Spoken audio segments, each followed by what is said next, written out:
Hi, I'm Weiser Cornell, and this is Support for Stressful Times. I did this webinar last year, starting in March, did it for a number of months. Here we are today. The times are still stressful. They're stressful in new ways. And for each of you, probably feeling the stress of this world we're living in, what you're going through, your unique circumstances. How are these times for you? What are you going through? Would you call this a stressful time for you? Let's take a moment together and just pause and sense, how am I right now? I can go through a lot of my day without actually pausing and sensing. So let's do that together. And I feel some excitement down here that I'm with you. And a kind of a bubbly feeling up here that's also that excitement. Yeah. Things are continually changing in sometimes more hopeful and sometimes more difficult ways in my world. This morning in the newspaper, there's something called a California variant. Oh boy. And I take a deep breath. Another, yeah. When I read the newspaper, and I feel it's important to do that for me, I kind of have to accompany myself while I'm doing that. Just stay present with my feelings that get aroused by stories on every page. So Nancy writes, I'm not comfortable with the uncertainty. And we've been in uncertainty. I have. Many of you have for a long time now, right? And Elizabeth writes, I'm not feeling less stressed at all. Okay, I hear you. You're not feeling less stressed at all. In fact, it's getting worse. And to live with uncertainty over a longer time doesn't necessarily get better. We don't get better at having a hard time. Nancy H. says, I'm suffering from lethargy. Lethargy, yeah. And you know that's related to your stress. Connie is helping us acknowledge that it's a scary time. Yeah, yeah. Hope writes, yes, scary, stressful, uncertain, and a sense of something bad looming. Ah, yeah. I know that one. And Gregoire writes, it feels like I have a rock on my chest. So one of the most important things I know about getting through stressful times is to make sure we have a connection with the body. Let's talk about that a bit more. So yes, when you bring awareness to your body, you might feel something hard, painful, something that's not pleasant, something uncomfortable. Like Gregoire, I feel like I have a rock on my chest. But you know, that's true whether you notice it or not. And so pausing to sense how I am brings me into truth. It brings me into the present moment, brings me grounded into reality. And the step of feeling how you are in your body allows the next step. So that feeling how I am in my body right now is actually a forward step. Whereas if I, do you see, try not to feel how I feel, I don't want it, I don't like it, let me distract myself, let me do something else, is not a forward step. It delays the next step. I'm not going anywhere from denial. and distraction. Well, where can I go from body sensing? Well, there's also a difference between the bad news, like the bad news I read in the newspaper, and the body sense. And your body sense is not bad news. Your body sense is your own unique reaction to not only what's going on outside of you, but also what's going on inside of you. Your thoughts, the parts of you that have fears, and so on. So we start with the body sense. It's not bad news. Your body sense is what's true. And in fact, it either has information for you or it's something that's in need of your care, in need of your care. We start with the body sense, like a rock in the chest. Checking that description, is that right? Does it feel like a rock in the chest? And then acknowledging it. So step 1, pause. Step 2, feel in the body. Step 3, acknowledge how we're feeling. I am sensing. It feels like a rock in my chest. Sorry, Gregoire, for using your example, but I love your example. Yeah. There's other examples. I feel as if I am compressed. I feel compressed, says Marina. Yes, other people are saying too. Joanna writes, I have a rock inside my chest. Yeah, so we've sensed in the body. And then we acknowledge, I am sensing this. This is how it feels. I say hello to this. The rock in your chest is not your enemy.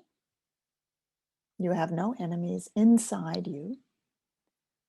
The rock in your chest is something to have a relationship with. The compression, the tightness, the tension, the agitation. What's your word for what you're feeling right now? What's your word? Yeah. And then I am acknowledging that. I say hello to that. Yeah, Connie writes, my word is the word empty. Okay. So there's empty here. I am sensing empty. And notice how I'm using my hands. You can do that too. You might want to let a hand move to the place in the body where you're feeling something. And the hand is a kind of company. It's a kind of accompaniment. So with my hand, I give company to this. Sopyo is feeling calmness. So glad to hear that. You also might be feeling calmness in your body. Sometimes the body can surprise us when we think, oh my gosh, so much is going on and I don't know what I'm going to do about it today. And then come down into the body. Oh, actually, today, right now, I have calmness. Corey writes, feeling heavy breathing like not enough air. Okay. The hand can accompany that. I am sensing heavy breathing like not enough air. Your relationship with yourself is the key relationship. And what we hope is that your relationship with yourself is the relationship of kindness and compassion. Your body sometimes speaks to you about heaviness, pain, agitation, tension, compression. And your response to that can be one of compassion and kindness. What might that be like? Shall we give that a try together? So pausing to sense, how am I now? How am I now? and allowing something to come, some awareness, some sense of how I am.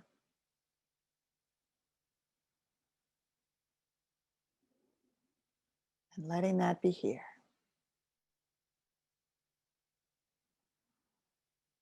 Maybe you'll put a gentle hand there where you feel that, but not in order to make it go away. The hand is for company. And then you say, oh, yes, I know you're there. Yes, I know you're there, to the feeling that's here. Catherine writes, it's a feeling of queasy and nauseated, okay? Queasy and nauseated is what's here. I am here with that. Maybe it's not easy to say okay to queasy and nauseated. Catherine writes, I try to run away. Yeah, I can understand that. What happens when my reaction to what I feel is that's too much. I need to get away from it. I can't stand it. Ever feel that too? We hope that what you feel now, you can be with. You can be with.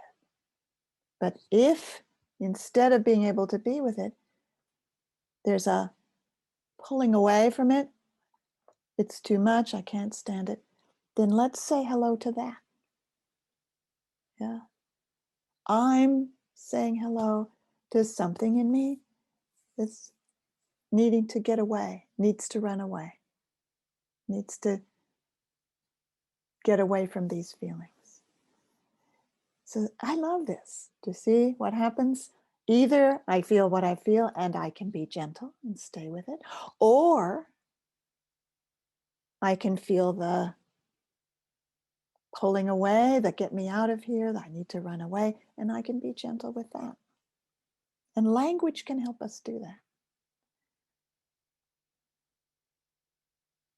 Language can help us say, I am sensing, and I can be with that.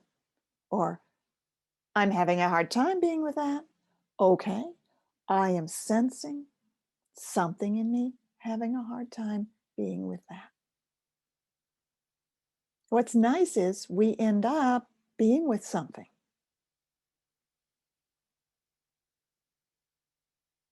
There's always a possibility of being able to be present with what we do feel. So nice. Yeah, so I see what people are writing in the chat. Catherine, who's the same one who said, I feel queasy and nauseous and want to run away, writes, being here gives me tremendous relief and comfort. Oh, I'm so glad. Welcome. This is a place where we accept, radical acceptance of everything, even queasy and nauseous, even wanting to run away from queasy and nauseous. It's all okay. And this atmosphere of it's all okay is something that I like to call self-in-presence. Self-in-presence is you. I make this gesture because it's sort of the big you, right? The you that's bigger than the heavy in the chest and the queasy in the stomach. It's me able to say to all of that, I am here with you. I am here with you. Joanna writes, being with the feeling, it softens. And I can take a bigger breath. Oh, good. And that too, you see, is noticing the body, noticing what changes when you do this. And maybe nothing changes. Like, that's okay too. Maybe nothing changes. Yeah. And noticing, Nancy's writing, I feel more connected and safe right now. That's right. There you go. So noticing, how is it now? That's feedback from your own body. When I can pause and sense how I am, treat it the way we're treating the feelings, I sense, I'm with it, I'm acknowledging it. And then notice when or if something softens and so on. because of how I'm being with how I feel. So these are stressful times. And I think one of the most stressful things about these times is an anxiety about what might happen in the future, or a yeah, worry, fear, concern, the uncertainty. I've been living with that, I feel like, for a long time now, a sense of dread. I capture those precious moments when I don't feel that. Just pausing to sense what is here now. So the present moment is like a antidote, counterweight to anxieties that are about what might happen.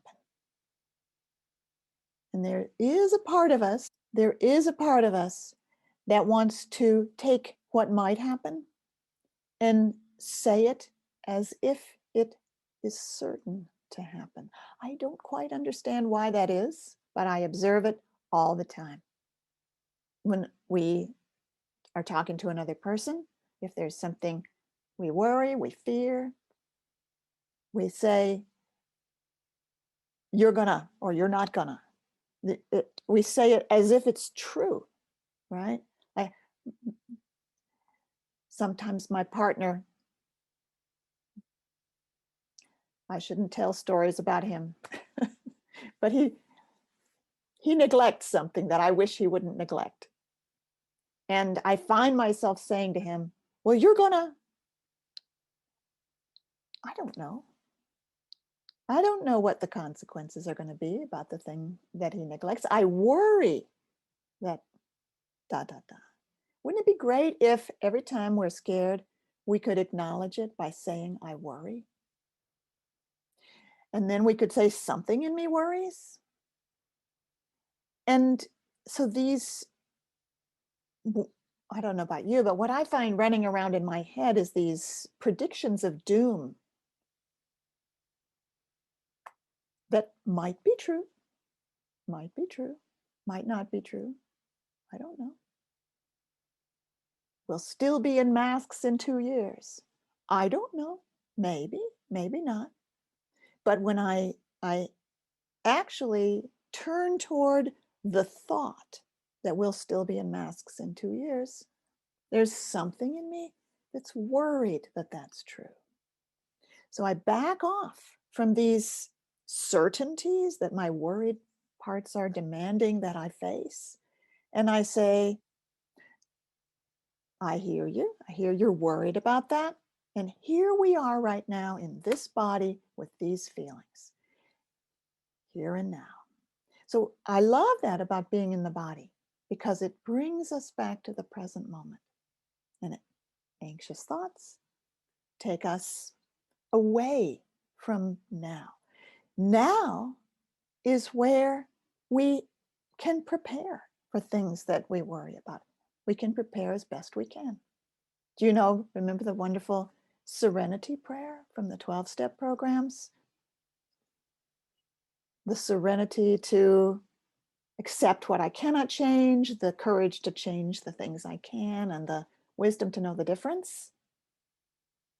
Well, there are things that I worry about that I can do things about right now to prepare for. There's a lot that there's not much or nothing I can do about. And I ask for the wisdom to know the difference, but I'm going to know the difference here and now in this moment. Maybe in a while, what was unclear will become more clear. Maybe what was unknown will become more known. This is what I know right now. This is what I know I can do right now. And I found that if I let myself get caught in anxiety, which is always out there, what if there's also an earthquake? We live in an earthquake country here in Berkeley, California. What if, with the hospitals too full and people needing to be socially distant, then we have an earthquake? That was a much scarier what if when we had another president who didn't like California. But now, yes, what if? Well, I found that when I just stayed in the anxiety thought that it was helping me prepare for the earthquake, but it wasn't. When I was caught in the anxiety, I didn't do anything to prepare for the earthquake. As soon as I acknowledged it and I said, "Hey, here I am now.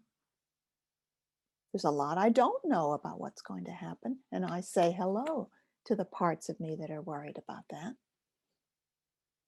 There are some things you can do to prepare for earthquakes. And I did them after I got back into the present moment. When we acknowledge the things that are off in the future, the anxiety about that and about that that's not here right now, we come back into the present moment, feeling what we feel in the body, creating relationship with that, turning toward it. And we're also able to take action more easily. So those are my tips for today. And I hope it's felt good to be in this group. And let me summarize what I've been saying today. Pausing is so important. How can we remind ourselves to pause a number of times during the day? Pausing is what we've been doing together here. We've been pausing. So nice to pause with you. And then in the pause, feel your grounding and feel your body and say, how am I right now? And especially if you're having emotional body senses like clenching, heaviness, tightness, turn toward that. Use the language of I am sensing. And let a gentle hand go to the place where you feel that. Someone asked in the chat, what's the best way to calm yourself if you feel fear? I think this is it. Come to the body feeling of the fear. It's the body feeling of the fear is different from fear that spreads out over the whole universe. That's when you pause and let the feeling of it be in your body, it's localized, it's specific, and it definitely might be uncomfortable. But it doesn't get more comfortable by you avoiding it. So feeling your grounding, feeling your support, feeling your environment, and from that larger sense of yourself, being able to turn toward what you feel, put a hand there and say, yes, I'm here with you. That's where the next step of life comes from. It comes from our presence in the here and now. You know, when I was growing up, I felt like if I expressed my feelings to the people around me, I got a lot of, don't worry, don't be sad, you don't have to feel that way. And I learned to do that to myself. Don't worry, don't be sad, you don't have to feel that way, to myself. And when I learned focusing, I learned to not do that to myself. I learned to say hello to my feelings. I wish the people around me when I was growing up had done that. I wish they'd said, oh, yeah, you're feeling scared, sweetie, huh? Tell me more. Come get a cuddle, right? Come get a cuddle and tell me more. That's what I wish had happened. But they did their best. And now we can do this. Instead of don't be afraid, don't be sad, be quiet, go away.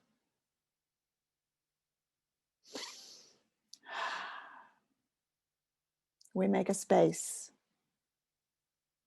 where how we are can be the way it is.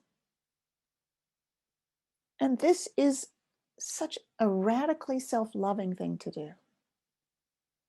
And remember, if that feels hard for you, if you feel afraid of being with your own feelings, you can turn toward that. So that's my message for today. And thank you so, so much for being here. Keep going. Bye for now.